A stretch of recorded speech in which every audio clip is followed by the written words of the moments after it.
Hello everybody, how's it going? Welcome to the end of the chain. Today I want to speak about Apple and Google rolling out their contact tracing software for their phones. And this has just come out. Apple just released iOS 13.5. Forbes leads with an article saying, is ready for COVID-19. Apple is ready for COVID-19.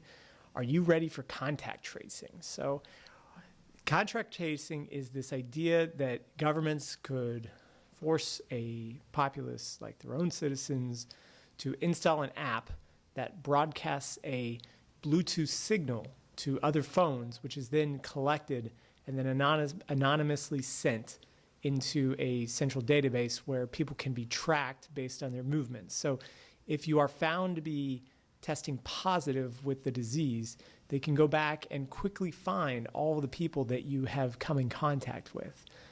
Now, there is a lot of bad privacy issues here. I think that it just sets us up for further degradations of our privacy in the future. And so contact tracing has a history. So it helped eradicate smallpox, reduced venereal disease among American troops in the 1930s, and more recently helped combat the 2009 H1N1 influenza and the 2014 Ebola outbreak. So reducing the spread of infection is really important. That is really important. But at the same time, what kind of privacy and what kind of liberties must you give up in order to reduce harm to other people? There has to be a limit to what can be done with your own data and how it can be used against you. So with contact tracing, the idea is that it can help box it in and return people back to their normal lives without too much of an issue, because you have these medical authorities who will be watching your phone and tracking who you come in contact with. And then they can go, and if you do test positive, put all those other people into a quarantine as well. So it's hard to say what this actually is going to lead to, because we've never been here before. We've never had this open erosion of privacy in our daily lives with the background of a pandemic. This couldn't have taken place in any other time, really, because there would have been significant public outbreaks, there would have been significant public refusals to use this sort of software. This partnership comes between Apple and Google, and what it entails is that they're going to have a Bluetooth-based contact tracing solution, which can work between both Google phones and Apple phones. I'm sure this is just coming to a decision on which frequencies are being used and how the data is going to be collected. It's notable that Apple just released iOS 13.5, and it has new features like exposure notification API and Face ID enhancements, including simplified unlock process if wearing a face mask. So I'm skeptical. I'm one of these people who's skeptical of this collaboration of technologies. So Apple and Google really do not have their users, or maybe Apple, but Google does not have its users' data privacy at heart.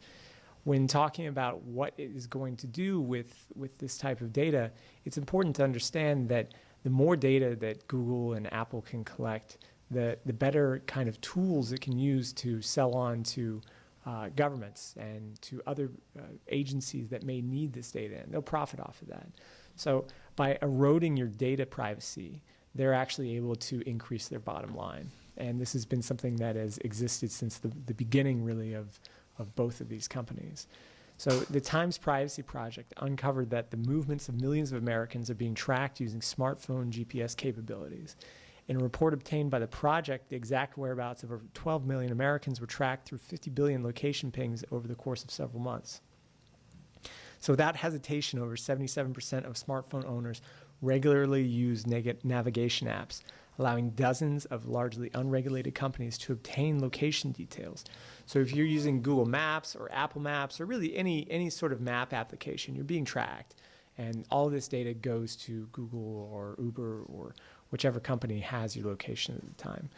And they use this to build data sets on traffic, on driving patterns, on really there's untold means of what they can do once they have this data.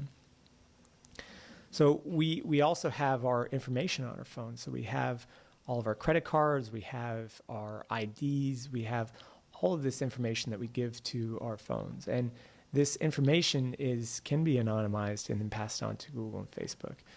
So there's it talks about no shortage of less enriched case studies from around the world on contract tracing technologies.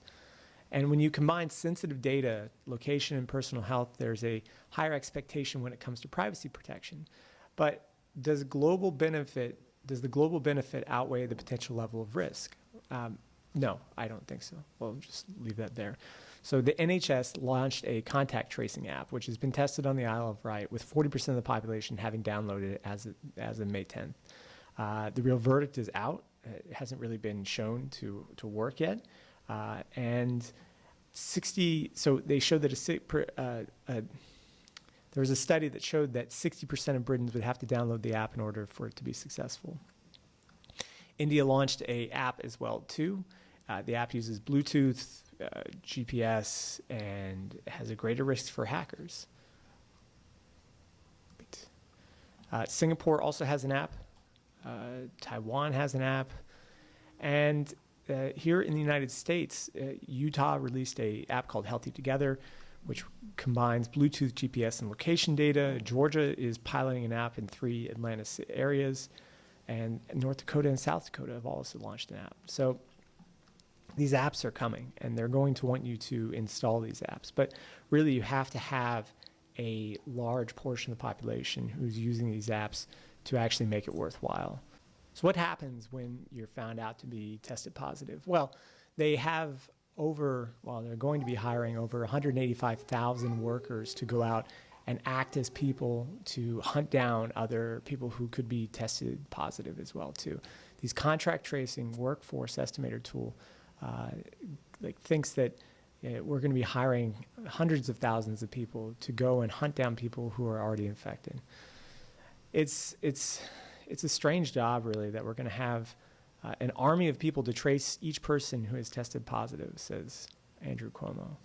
And it's a strange idea that we're going to build an army of people whose sole job it is to go out and find other sick people and then put them into quarantine. I guess the sad thing is that smartphones are so ubiquitous now, in that everyone has one. Pretty much everybody under the age of 65 has a smartphone, and if you don't have one, it's really weird. I mean, it's really hard to get by today without having a smartphone. There are so many services and apps that require you to interact with their services through the app, and if you don't have that, it really puts you at a disadvantage. And this really affects the poor and other people who can't afford these high-powered smartphones. So really it begs the question if Facebook is going to get involved.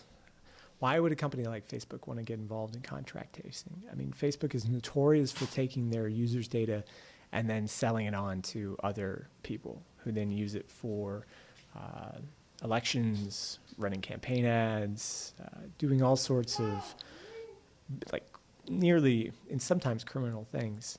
And there's almost no repercussions for these tech companies with their ever-growing tentacles of taking our privacy data, or our private data. So I think it's extremely, extremely concerning when you have the major tech giants like just jumping to get in, to be able to take this medical data and pair it with location data and then act in service to the U.S. government. There's almost a sick trifecta of incentives between all parties involved to use our data in a malicious way. Because sure, it can start out with a noble cause, but once the COVID virus dies down, it's probably not going to go away. Once these updates are added, they don't get removed. They just get kept in place. And then later on, if there's a different style of outbreak or a different style of tracing that needs to be enacted, they already have the services there that are well tested by that point. So once these services get in place, they're not getting taken away. So I think it's a great disservice to our own data privacy, and it's something that we should speak out on and contact our institutions about and make sure that there are strict measures and regulations imposed on these tech giants so that our private data, especially our medical data, is not used for any purposes outside of specifically in this contact tracing service. And if there is, then it needs to be heavily regulated and monitored by a third-party watchdog. So it's really disappointing, especially from a privacy perspective, about what's happening. I'm quite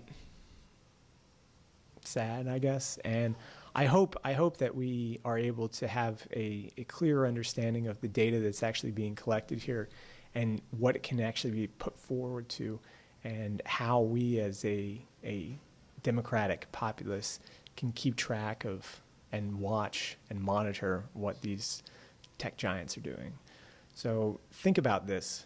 Contact your local representatives, talk to them about it, and write letters to your senators. Make sure that they are understanding about it and not just taking money from the tech giants and voting for what they want. So it's up to you to take part in this democracy and make sure that you have a voice. All right, that's going to wrap it up. I've got the fire coming to kick me out my door. So thanks for a few minutes on the end of the chain, and I will see you later.